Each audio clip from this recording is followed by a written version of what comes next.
Manual de Estudo, Matemática primeiro ano. Raciocínio e Pensamento Computacional, página 11. A página 11 tem 2 exercícios. Exercício 1. O enunciado diz-nos, para pintar 5 quadrados em cada bandeira, de modo a ficarem todas diferentes. Observa a imagem. A figura mostra 8 bandeiras quadradas. Cada uma delas dividida em 9 quadradinhos, alguns deles pintados de vermelho, e outros não. A combinação de pintura dos 9 quadradinhos faz com que possamos ter bandeiras com padrões diferentes. Pausa o vídeo para poderes resolver a questão. Vamos começar por identificar os 9 quadradinhos em cada uma das bandeiras. 1, 2, 3, 4, 5, 6, 7, 8, 9. 9 quadradinhos. Mas em cada uma das bandeiras, temos apenas 5 quadradinhos pintados, contudo os 5 quadradinhos, pintados na bandeira à esquerda, não são os mesmos 5 quadradinhos pintados na bandeira à direita, o que faz com que o padrão entre as duas bandeiras seja diferente e, observando, a diferença está apenas na pintura de um dos quadradinhos. Na bandeira da esquerda, o quadradinho ao centro está pintado, enquanto na bandeira da direita, o quadradinho ao centro não está pintado. A pintura foi feita no quadradinho imediatamente à esquerda. Observa que em cada uma das bandeiras, a divisão nos 9 quadradinhos está feita segundo 3 linhas e 3 colunas. Na bandeira da esquerda, temos as 3 linhas e as 3 colunas. E na bandeira da direita, temos também as 3 linhas e as 3 colunas.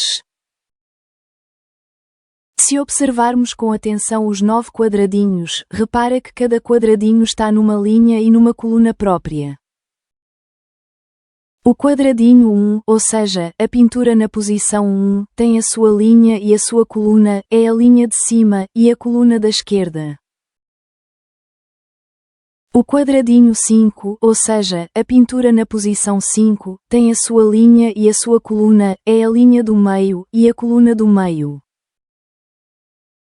O quadradinho 8, ou seja, a pintura na posição 8, tem a sua linha e a sua coluna é a linha de cima e a coluna do meio. Vamos observar a pintura dos quadradinhos da bandeira e a alteração do padrão da bandeira, pela modificação da posição do quadrado pintado. Começamos por uma bandeira sem pintura. Isto é, uma bandeira que não tem nenhum quadradinho pintado. Vamos pintar a posição 1. Alteramos a pintura da posição 1 para a posição 2. Alteramos a pintura da posição 2 para a posição 5. Alteramos a pintura da posição 5 para a posição 4. Alteramos a pintura da posição 4 para a posição 7. Alteramos a pintura da posição 7 para a posição 8. Alteramos a pintura da posição 8 para a posição 9. Alteramos a pintura da posição 9 para a posição 6. Alteramos a pintura da posição 6 para a posição 3. Observa agora os diversos padrões da bandeira, quando alteramos a posição do quadradinho pintado. Temos os padrões para as posições 1 e 2.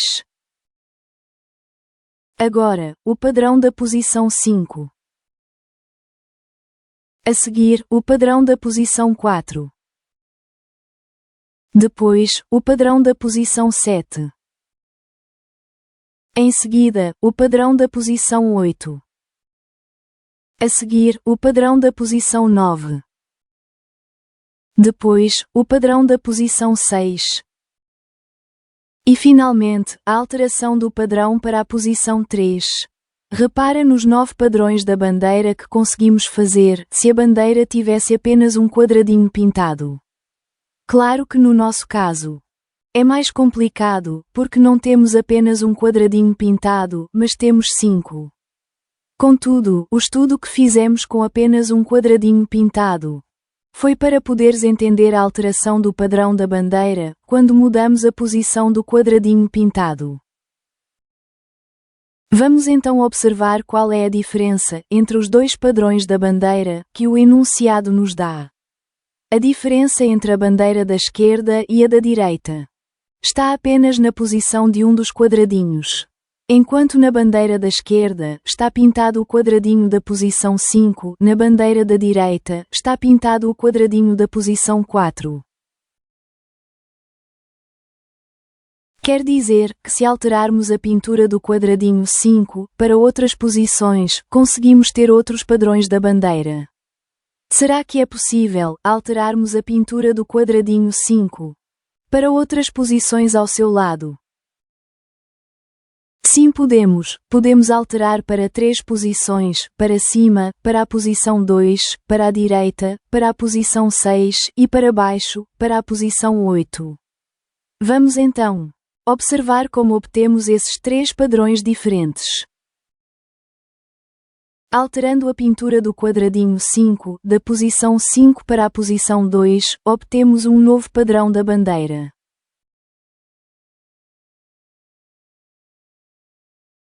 Alterando a pintura do quadradinho 5, da posição 5 para a posição 6, obtemos mais um novo padrão da bandeira. Alterando a pintura do quadradinho 5, da posição 5 para a posição 8, obtemos outro novo padrão da bandeira. Para continuarmos a obter outros novos padrões das bandeiras, temos que escolher outro quadradinho e alterar a posição de pintura. Por exemplo, se escolhermos o quadradinho da posição 1, podemos alterar a pintura para 2 posições ao lado, uma para a direita, para a posição 2, e a outra para baixo, para a posição 4. Vamos então observar como obtemos esses 2 padrões diferentes. Alterando a pintura do quadradinho 1, da posição 1 para a posição 2, obtemos um novo padrão da bandeira. E alterando a pintura do quadradinho 1, da posição 1 para a posição 4, obtemos outro novo padrão da bandeira. Mas repara que para desenharmos outros padrões novos, podemos continuar a partir de um padrão já obtido, por exemplo, o último padrão que pintamos antes. Alterando a pintura do quadradinho 9, da posição 9 para a posição 8, obtemos mais um novo padrão da bandeira. Resumindo, os padrões para a bandeira: padrão 1, padrão 2, padrão 3, padrão 4, padrão 5 e padrão 6. Neste momento, certamente estarás a pensar: se a bandeira pode ter mais padrões, qual a quantidade de padrões diferentes que podemos pintar? Um total de 126 padrões. Mais lá para frente, na matemática, vais poder saber como obtemos essa quantidade, por agora, ficas apenas com o número. Exercício 2. O enunciado pede-nos para desenhar as bolas nas taças onde vão cair. Observa a imagem, o que é que tu consegues entender? Na figura temos na parte superior 3 taças. Cada uma delas com 2 bolas e de cores diferentes. Essas 3 taças estão ligadas por 3 tubos a 2 taças na parte inferior. O objetivo é sabermos quais as bolas que vão para cada uma das taças que se encontram na parte inferior. Pausa o vídeo para poderes resolver a questão. Vamos começar por desenhar o caminho das bolas que estão dentro de cada uma das taças superiores.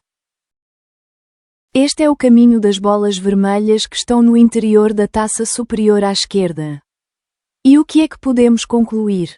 Podemos concluir que as bolas vermelhas vão cair dentro da taça da direita, que se encontra na parte inferior. Vamos agora ver as bolas que estão na taça do meio, que se encontra na parte superior. Este é o caminho das bolas amarelas que estão no interior da taça superior ao meio. E o que é que podemos concluir? Podemos concluir que as bolas amarelas também vão cair dentro da taça da direita, que se encontra na parte inferior. Vamos agora ver as bolas que estão na taça da direita, que se encontra na parte superior. Este é o caminho das bolas verdes que estão no interior da taça superior da direita. E o que é que podemos concluir? Podemos concluir que as bolas verdes vão cair dentro da taça da esquerda, que se encontra na parte inferior. Observa agora com atenção os 3 caminhos que as bolas que estão nos pratos superiores seguem quando saem das taças superiores para as taças inferiores.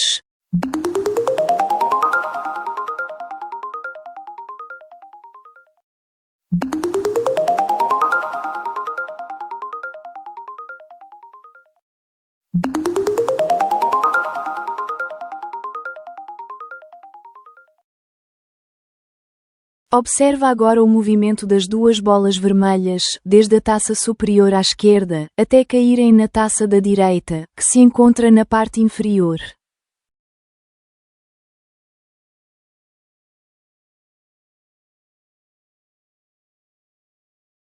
Observa agora o movimento das 2 bolas amarelas, desde a taça superior do meio, até caírem na taça da direita, que se encontra na parte inferior.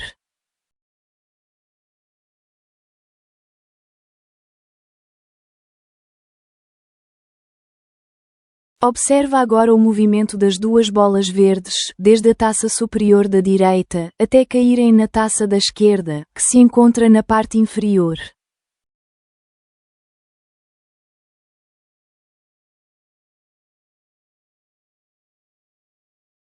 Resumindo, dos 3 conjuntos de bolas que caem das taças superiores para as taças inferiores, o conjunto de bolas verdes cai dentro da taça da esquerda, enquanto os conjuntos de bolas amarelo e vermelho caem dentro da taça da direita.